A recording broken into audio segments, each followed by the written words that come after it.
What's up, guys? Ever since the day that you went away,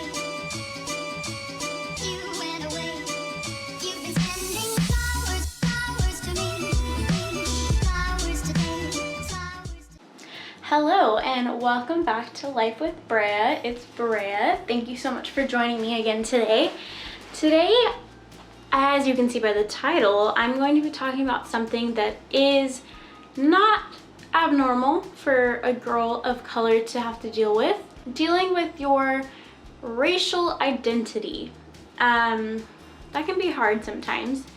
Sometimes you don't like to accept certain parts of yourself. Sometimes you feel better ignoring certain sides of your ethnicity. For me, I was totally and completely raised Black. We knew we weren't all Black, but it was just, I didn't have any white grandmas or grandpas or, Latino grandparents or anything. Like, I was always Black grandparents, Black parents, Black siblings, Black cousins, except for the exception of a few. So it wasn't really abnormal for me to just think, oh, I'm only Black. However, once I got to school, that's when the trouble began, because to every Black person at school, I was too light to be Black. And to every white person at school, I was too dark to be white. So that's where you get this kind of like, what am I point of view. Like, it's hard to know like who you are and what your place is in the world. And of course you get comments like, well, you're obviously not Black, you're too pale, you're brown. That was a popular one that I got all the time. Or, you're so pretty, what do you mix with? What is that? That's not even a compliment. Like, so I have to be mixed in order to be pretty? Like, and I always thought that was insulting. It was insulting to my parents. It was insulting to my people. Like, it was insulting to my cousins who were darker than me. Like, just because I'm pretty doesn't mean that I'm also white. Those are not the same words. They don't mean the same thing. Like, I can be full Black and be beautiful. Okay? I'm sorry if that's like brand new, like breaking news to anyone. Like, you can be fully Black, fully Mexican, fully white, fully Asian, and be beautiful and not have to be mixed with anything. I just wanted to like comfort you guys and say like, you're not alone. If you're like a mixed girl or you're a brown girl or anything, like, and you're feeling like you don't know where you belong, I'm here for you. I totally felt that all through elementary school, especially going to a school that was pretty much entirely white. And then middle school, my school was pretty much entirely Mexican. And then high school is when it got a little bit more diversified, but I totally understand where you guys are coming from. It's hard to know what your place is, and that's not something uncommon. And I'm just here to tell you, like, you need to love yourself. You need to love all and any of your ethnicities that God has put you in this world to be, okay?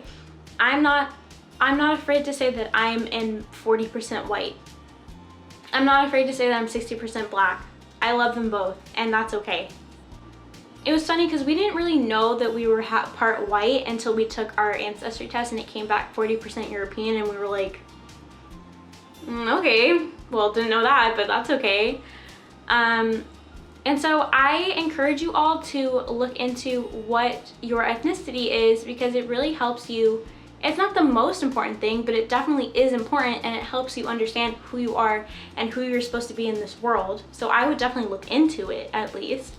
But I just wanted to hop on here really quick and just tell you that, and just to let you know that if you have any questions or you're having trouble coming to terms with a part of yourself that you didn't know you had, I'm here to talk to you about that. I will give you references. I will show you literature. Like, I want all of us to love the skin that we're in, the skin that God has given to us, the color of the skin God has given us, and the cultures and ethnicities that go behind it.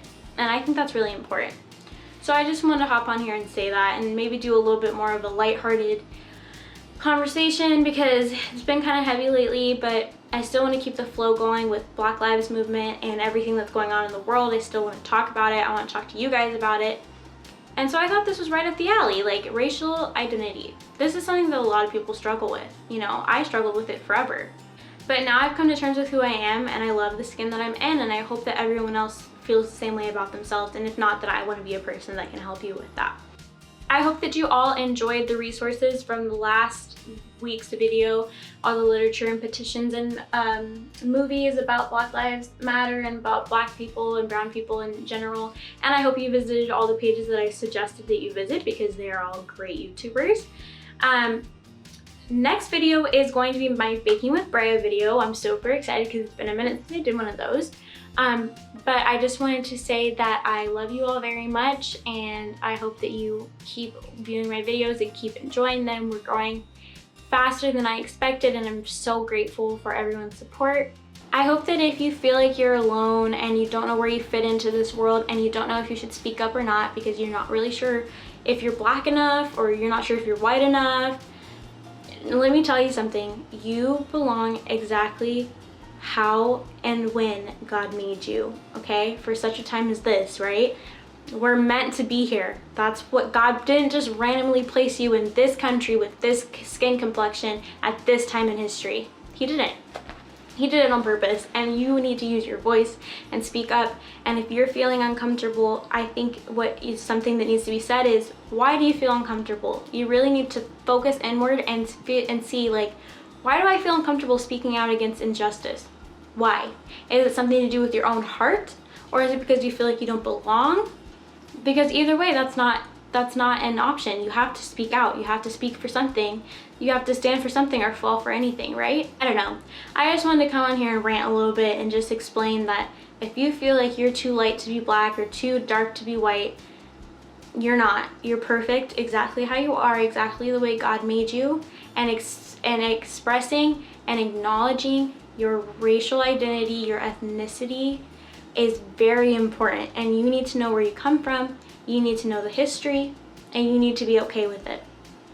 So once again, I'm just hoping that I can be that person for you. So if you have any issues, please message me on Instagram or my Facebook, and I will have a conversation with you about it, and I will pray for you and everything that you need. And so I just hope that you understand what I'm trying to say with this conversation, and I hope that it opens up some doors. So yeah, I will see you on Sunday for Baking with Brea, and until then, make sure you like, comment, and subscribe.